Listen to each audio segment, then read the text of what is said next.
And from this army of mighty men came those with arms of strength and hearts of passion to conquer the real enemies of mankind as never before.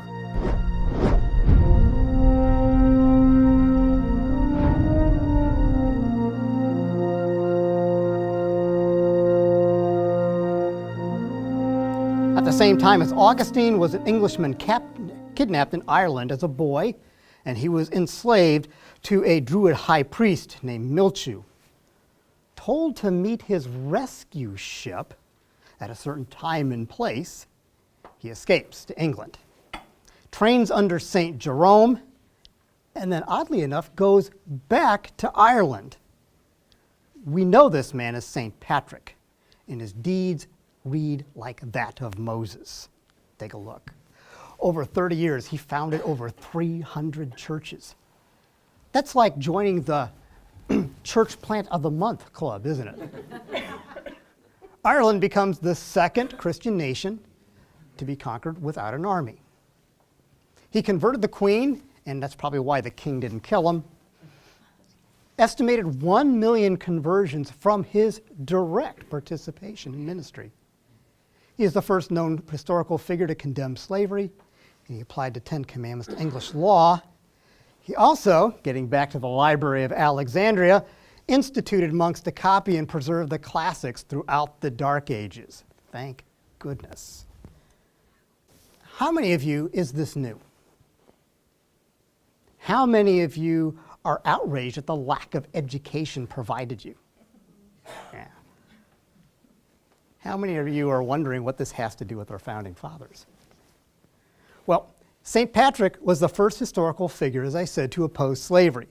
He was the first to apply the Ten Commandments to civil law, and the idea caught on, as we'll find out in a moment, by Albert the Great, and later was the foundation for the Magna Carta, driving the principles behind the Sahar Declaration of the Scottish Covenanters, who brought the concept to our founders. Do you remember John Witherspoon from last time? Now, to think that we have reduced this man to a day of parades and sophomoric beer drinking, and if you don't wear green, you're gonna get pinched. I mean, really. Columbo. Oh, I didn't say Columbo. By the way, anybody else love the show? I'm dating myself, aren't I? St. Columba was big, bold, aggressive, and passionate for God. He lived in about the 1520s AD. He was very controversial because he was protecting the church from considered false doctrine.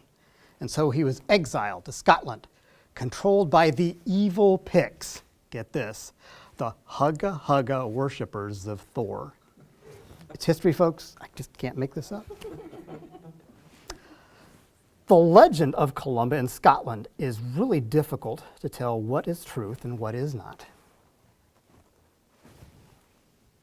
However, what we do know is once he got there, he went straight up to the king's castle. The drawbridge inexplicably drops. He walks right up to the king and starts preaching the gospel.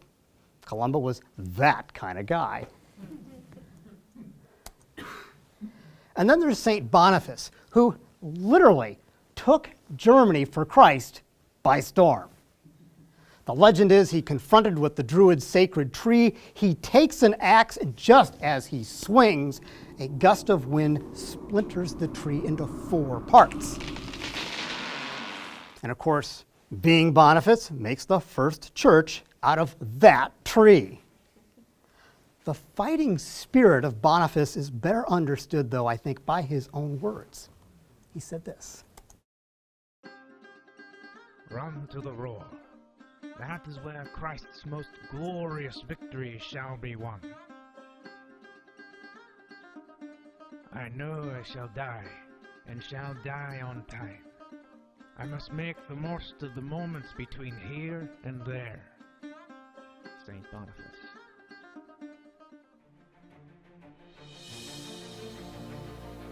If globalist forces today were out to take down Western civilization, they would have the perfect template from the era we are about to discuss.